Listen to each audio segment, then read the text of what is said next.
Just a few months ago, most people had never heard of a website called WikiLeaks or of its mysterious and eccentric founder, Julian Assange. But in that short period of time, both have managed to rattle the worlds of journalism, diplomacy, and national security.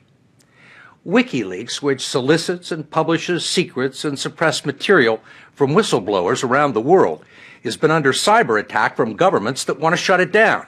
And Assange is currently under legal attack from the U.S. government, which would like to charge him with espionage for publishing volumes of classified material from the Pentagon and the State Department. We spent 2 days with him in Britain, where he is under house arrest while fighting extradition to Sweden for questioning in 2 sexual assault cases, which he's called part of a smear campaign against him. In his most extensive television interview to date, Assange talked to us about his work, his vision, and the prospect of facing criminal charges in the United States. The story will continue in a moment. I mean, you've been called a lot of names. You've been characterized as a hero and as a villain, a martyr, terrorist. I'm not yet a martyr. Right. Let's keep it that way. For now, Julian Assange is holed up on this bucolic 600-acre English estate with an ankle bracelet, a 10 o'clock curfew, and a slow internet connection. He declined to talk to us about the allegations in Sweden on the advice of his attorney. He has not been charged and proclaims his innocence. Well, I suppose if you have to be under house arrest, there could be worse places. Well, it's a gilded cage. It's still a cage. But when you're forced to stay somewhere against your will, it does become something that you want to leave. It's a radical departure from the lifestyle that the peripatetic internet muckraker is used to, bounding from city to city, country to country, and regularly changing his cell phones, hairstyles, and general appearance, he says, to elude surveillance and avoid being killed, kidnapped, or arrested. And there are reasons for his paranoia. In the last 4 years, WikiLeaks has published information that played some role in deciding the 2007 elections in Kenya and fueling the anger that recently brought down the government of Tunisia. It's divulged membership rolls of a neo-Nazi organization in Britain and secret documents from the Church of Scientology. And that was before Assange began publishing U.S. secrets, provoking what he calls threatening statements from people close to power. What statements are you referring to? The statements by the Vice President, Biden, saying, for instance, that I was a high-tech terrorist. Sarah Palin calling to our organization to be dealt with like the Taliban and be hunted down. There's calls either for my assassination or the assassination of my staff, or for us to be kidnapped and renditioned back to the United States to be executed. Well, as you know, we have a First Amendment and people can say whatever they want, including politicians. I don't think that many people in the United States took seriously the idea that you were a terrorist. I would like to believe that. On the other hand, that incitements to murder are a serious issue, and unfortunately there is a portion of the population that will believe in them and may carry them out. If nothing else, WikiLeaks is the latest demonstration that a small group of people with a powerful idea can harness technology and affect large institutions. In WikiLeaks' case, it was the idea to aggregate state and corporate secrets by setting up an online electronic Dropbox where whistleblowers around the world could anonymously upload sensitive and suppressed information. The secrets are stored on servers around the world beyond the reach of governments or law enforcement, then released worldwide on the internet. The US does not have the technology to take the site down. Because? Just the way our technology is constructed, the way the internet is constructed. It's quite hard to stop things reappearing. So we've had attacks on particular domain names, little pieces of infrastructure knocked out. But we now have some 2,000 fully independent in every way websites where we are publishing around the world. WikiLeaks first caught the attention of most Americans last April when it released this video. It shows a U.S. Apache helicopter crew in Iraq opening fire on a group of suspected insurgents who were standing on a street corner in Baghdad. Some of the men were armed, but 2 of them were journalists from Reuters. Come on, fire. Hey, Roger. Keep shooting. At least a dozen people were killed in the attack, some of them innocent civilians. Then last July, WikiLeaks released 76,000 classified field reports of U.S. operations in Afghanistan that provided a chaotic and bleak ground-level view of the war. In October, there were another 400,000 classified documents released from Iraq, showing that civilian casualties there were much higher than the Pentagon had claimed. And finally, in November, thousands of State Department cables that lifted the veil on highly sensitive backroom diplomacy.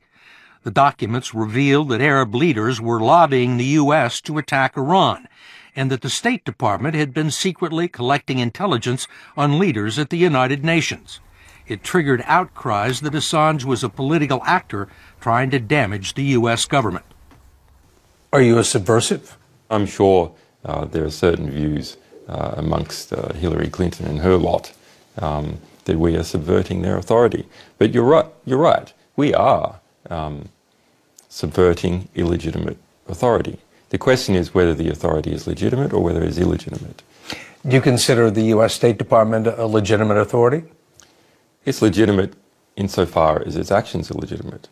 It has actions that are not legitimate. And you've gone after the ones that you think are illegitimate?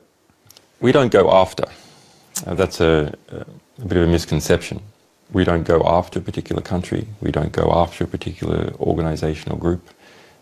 We just stick to our promise of publishing material that is likely to have a significant impact. To increase the impact of the U.S. documents, Assange decided to share them with some of the leading news organizations in the world, including the New York Times, a relationship that grew testy when Assange published the first set of war logs without removing the names of Afghans who were cooperating with U.S. forces. The most persistent criticism from within the press has been that you have behaved recklessly from time to time. And the example that they cite is that you decided to release Afghan documents without redacting the names of people who had provided intelligence to the U.S. government. There's no evidence or any credible allegation, or even any allegation from an official body, that we have caused any individual at any time to come to harm in the past 4 years. The Pentagon said that they've gone through all of these documents and they found the names of 300 people. Well, that's new public information to us. It's possible that there are 300 names in the publicly released Afghan material. We don't pretend that that process is absolutely perfect. We did hold back 1 in 5 documents for extra harm minimization review, and we also improved our process. So when Iraq came around, there was not even a single name in it. I mean, there have been reports, people quoting Taliban leaders saying that they had the names of these people and that they were going to take retribution. The Taliban is not a coherent outfit, but we don't say that it is absolutely impossible that anything we ever publish will ever result in harm. We cannot say that. There's a perception on the part of some people who believe that your agenda right now is anti-American. Not at all. In fact, our founding values are those of the US Revolution. They are those of people like Jefferson and Madison. And we have a number of Americans in our organization. If you're a whistleblower and you have material that is important, we will accept it, we will defend you, and we will publish it. You can't turn away material simply because it comes from the United States. After the release of the State Department cables, Attorney General Eric Holder condemned WikiLeaks for putting national security at risk. I think there's a real basis, there's a predicate for us to believe that crimes have been committed here. And Holder announced that the Justice Department and the Pentagon were conducting a criminal investigation. They are reportedly looking at the Espionage Act of 1917 and other statutes to find a way to prosecute Assange and extradite him to the U.S. It's completely outrageous. Are you surprised? I am surprised, actually. But you are screwing with the forces of nature. You have made some of the most powerful people in the world, your enemies. You had to expect that they might retaliate. Oh, no, I fully expected they retaliate. You gathered, you stored all sorts of classified cables and documents and then released them to the world on the internet. They see that as a threat. And they want to... Well, they see it as highly embarrassing. I think what it's really about is keeping the illusion of control. I'm not surprised about that. I am surprised at how the sort of flagrant disregard for US traditions. That is what I'm surprised about. You're shocked. Someone in the Australian government said that, look, if you play outside the rules, you can't expect to be protected by the rules, and you played outside the rules. Oh, You've got played outside the United States' rules. No, we've actually played inside the rules. We didn't go out to get the material. We operated just like any US publisher operates. We didn't play outside the rules. We play inside the rules. There's a special set of rules in the United States for disclosing classified information. There is. There's a special, long-standing. There's a special set of rules for soldiers, for members of the State Department who are disclosing classified information. There's not a special set of rules for publishers who disclose classified information. There is the First Amendment. It covers the case. And there's been no precedent that I'm aware of in the past 50 years of prosecuting a publisher for espionage. It is just not done. Those are the rules. You do not do it.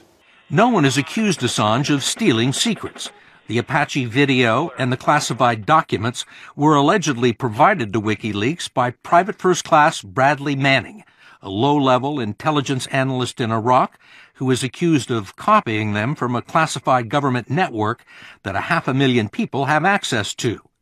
Manning is now in solitary confinement at a military prison in Virginia, facing charges that could put him away for 50 years. You've called him a prisoner of conscience, correct? I've said that if the allegations against him are true, then he is the foremost prisoner of conscience in the United States. There's no allegation it was done for money. There's no allegation it's done for any other reasons than a political reason. Now, I'm sorry if people in the United States don't want to believe that they are keeping a political prisoner. But in Bradley Manning's case, the allegations are that he engaged in an illegal activity for political motivations. People in the United States think he's a traitor. That's clearly not true. Regardless of what happens to Private Manning, any prosecution of Assange will be fraught with problems because WikiLeaks wasn't alone in publishing the classified material. The New York Times also published some of it.